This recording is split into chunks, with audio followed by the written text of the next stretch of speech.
Hello, good morning everyone. How are you? It's Friday. Happy Friday. The weekend's almost here. So how is everyone today? I hope everyone's doing really, really well. Today we're talking about hunger and fullness and how to actually learn to balance the two. So a major part of learning how to eat intuitively is just you got to listen to your body, okay? It's about actually listening and tuning in and turning inward to all those signals, those natural, very natural signals that our body is sending us. And it sends them to us every single day, right? And a lot of times we're not listening to them. And they're like, hey, hello, we're here. You need to listen to me. Because your body's very smart. It actually is really very smart. And it knows exactly how to communicate your very basic needs. All right. And, our very basic needs are what? Our breathing, for one. We need to eat. Yes. Sleep. We definitely need sleep. And our hormones specifically leptin, which is that feel full hormone, and then ghrelin, which is our feel hungry hormone. And it regulates our day-to-day hunger and fullness for us, and that's their way to just maintain that energy balance for us, okay? So as we grow older, all of these external factors are playing a role in all of our decisions around food, okay? So let's say, for example, you're at dinner with friends, and though you may already be physically full from your meal, dessert makes its way over to the table, okay? And of course it's, a nice mouth-watering brownie parks itself right in front of you. As your friends dive into this beautiful, warm brownie, you start to pick at it too. You dig in with your fork. So what just happened? What just happened in that scenario? Well, what's happening is that your external experience, it weighed really heavily on your decision to eat. You're not physically hungry there, but you know how darn good that brownie is, right? Sorry again today for the banging and the loud noises. We still have construction going on in our basement, but that's not stopping me from coming on and coming live with you guys. And just as a reminder, if you have any questions, please pop it in the comments for me, because I'm happy to answer your questions. So, you weren't physically hungry in this particular scenario, but that brownie is just so darn good. So, is it wrong to actually eat that dessert, even though you were already feeling full? Does this mean that you're not listening to your body? What do you think? Think about that for a moment. Because no, it doesn't. There's nothing wrong with that. Stress and emotions that we have sometimes, like depression or anxiety, are factors that can just externally really have an impact on our decisions that we make around food. And these emotions, among others, there's so many that we can be feeling, but they can cause this like overwhelming disconnect between you and what you're just naturally feeling, okay? So then we end up eating past our fullness or overeating. And eating past fullness, whether it was intentional or unintentional, it's not something that you should feel ashamed of at all. Remember, you're human, right? It's going to happen from time to time. But learning how to reconnect with your natural feelings of hunger and fullness too, we don't want to leave that out. It's a very important piece of that puzzle to having that balanced lifestyle, okay? And I get this isn't always practical, or, especially if you're somebody who is recovering from maybe a history of eating disorders, or if you're just trying to get through your hectic day, okay? So listening to your body's mealtime cues is a really important skill to help us to be able to eat when we're truly hungry, and eat only until we are comfortably full, okay? This is exactly what I'm teaching in my new 4-week program. Eat exactly when you're truly hungry, and only eat until you're comfortably full. So with that being said, I have a couple of ways for you to just reconnect with your natural hunger and fullness signals, okay? So number one, you want to be consistent with your eating. So eat consistently. And, good morning, Gina. How are you? Thanks for coming on with us. So there's a reason why people struggle with eating disorders, that they can't rely on their intuitive eating hunger just yet. It's temporarily non-existent for them, all right?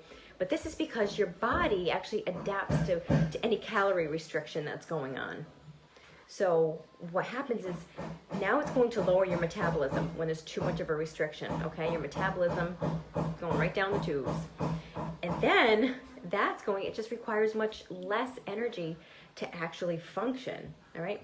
So what this means is that you won't feel hungry if your body is used to running low, like on a low fuel tank, right? If your car is running low on gas, it's not really going to want to go when it starts to kind of sputter along if you're really low, all right?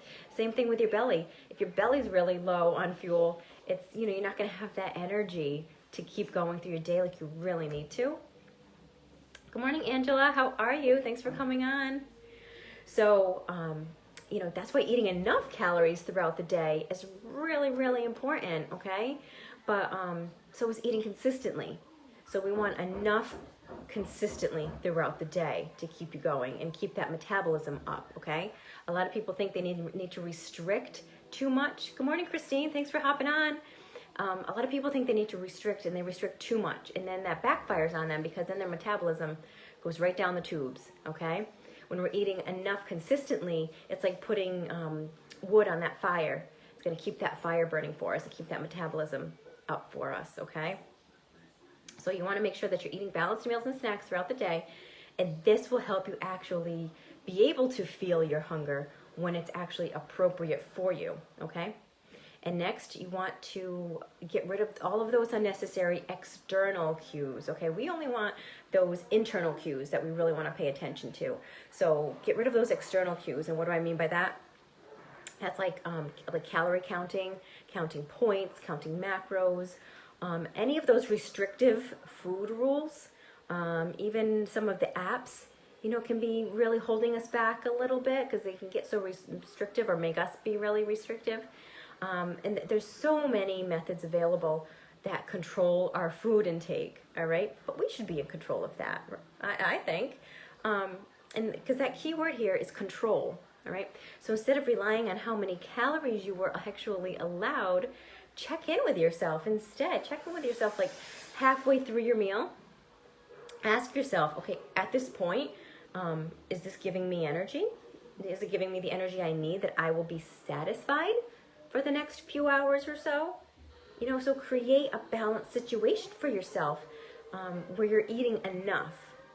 And these are the two critical considerations that you need to think about as you answer those questions for yourself, okay? And next, I want you to actually use that hunger and fullness scale. I've talked about it many times. I've shown you on here, but that hunger and fullness scale, like once you've removed and actually gotten rid of all of those restrictive rules that are not feeding your body, with energy, then you can think about like when and actually how to assess your hunger and fullness, okay? And that's where this hunger and fullness scale actually comes in. And you might be a little familiar with the extremes of the scale, okay? Where you're like super, super ravenous hungry at one end, and then the other end you're like just so stuffed you could unbutton your pants, okay? Those are the extremes, and that's not where we want to be at on our scale. We don't want to be at either one, right? Okay, so it's likely, you might start feeling hunger in your stomach. Everybody feels hunger differently. It's not always just that like typical growling in your stomach, but figure out what signals your body's sending you. A lot of times like I'll feel it in the back of my throat, and that's when I know I'm truly really hungry. Okay, like sometimes I'll feel my stomach growl, but once I feel it in my throat, I'm like, oh yeah, I'm really hungry now. There's no denying it at that point. So think about what signals your body's sending you and what it actually feels like, okay? Because you can also feel hunger in your head. You could be lightheaded, little brain fog, little mood swing, that hangry feeling, okay? Those are those strong, extreme feelings of hunger. And just being prepared with, with some balanced snacks to avoid getting to that point of being like so super extreme hungry, okay? Because when it comes to your actual eating experience, you want to be able to assess your fullness and your satisfaction. You want to be satisfied after you've eaten. Otherwise, you're going to want to keep eating something else or continue to look for something else because you weren't fully satisfied, and then you end up eating more in the long run. So choose something that is truly satisfying to yourself and to your body, and eat it in a way where you are honoring and respecting that fullness in your body. Okay? And then go back to that question. Okay? At this point, will I feel energized and satisfied for the next few hours? And if you're halfway through your meal and the answer is no, you should probably keep eating, right? And then if you get maybe another quarter of the way through your meal, you can ask yourself the same question again. Keep asking yourself that question as many times as you need to. Will I feel energized and satisfied when I am done with this meal? We don't want to eat to the point where we're no longer energized, we're feeling tired and sluggish, because then we've definitely eaten too much. We've gone a little overboard. And that's where okay, I probably should have stopped sooner. So next time you try this again, know to stop a little bit sooner. Really hone into those signals and what your body's really telling you. Sometimes we need to actually stop before we feel our fullness. That's why it's so important to slow down. So, go a little slower if you have to. If you felt like you ate to the point where you thought you weren't full, but then when you stopped and a little time went by, all of a sudden your brain made that connection with your belly and was like, oh, no, you did go a little too far. So that means you just need to, because it literally takes 20 minutes, a full 20 minutes for your brain and your gut to make that connection together and meet up and be able to tell each other whether you're full or not, okay? So if we've finished our meal before 20 minutes is over and we didn't think we were overly full, but then all of a sudden some time goes by and then we're like, oh, yeah, I think I ate a little too much. That's because we ate too fast and we didn't give our body and our gut enough time to make that connection. Okay, so just slow down, which brings mindful eating into play right there. Slowing down, just chewing your food really well, put your fork down in between bites, just take it all in, use your senses, be appreciative of that food and what that food is, how it's about to nourish your body, and be thankful for that. And, just the smells and the taste and the textures. And I have to laugh. This just made me think of my daughter, my 4-year-old, eating last night. And she was chewing her food so slow. And she turned to me and said, am I eating slowly, Mommy? Because she hears me talk to you guys all the time. And it was, maybe you had to be there. It was pretty funny for us. But she's taking it on as well. And it's pretty funny to see. But I'm glad. Certainly glad. But it was cute. So just slowing down, you're going to feel a lot better. Your digestion's going to be better. It's going to be happy that you didn't throw the food down your gullet there and it's sitting there with all these big chunks and pieces and not sure what to do with it. And then you get a stomach ache or some kind of upset. And then some of it's going to be stored as fat because it doesn't know what the heck to do with it. So slow down. It's that simple. Slow down, chew your food really well, and just be mindful and be present in that moment. We don't do that often enough, I think, in our crazy busy world. And there's a moment for you right there. Take advantage of it.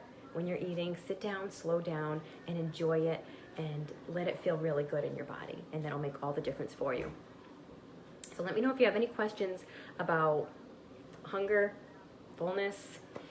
Christine, your daughter is so lucky to be learning from you now. Oh, thank you. I think so too. I have an older daughter who I feel like, that it didn't, that all that bypassed her. Didn't happen. This is my redo, my do-over, my second chance. So, but yeah, she's doing really well. She's taking it all in. You are a product of your own environment, and I'm in a different space now, so I'm able to bring that on to her. And now it's a struggle to get my teenager to eat this way. You know how teenagers are. She's not having it, but and she thinks she knows it all. She's like, yeah, I know, okay. But yes, my little one, yes, she's learning it and she's taking it all on, and she even pretends that she's getting in front of the computer and doing a live like I do, and she repeats back all the words that I say, and it's hilarious. I'll have to get her on video sometime doing that and show you guys, because it was really funny. But anyway, yeah, she is taking it all on, and it is a nice thing for us. But she has her moments too, so yeah, she's keeping us on our toes.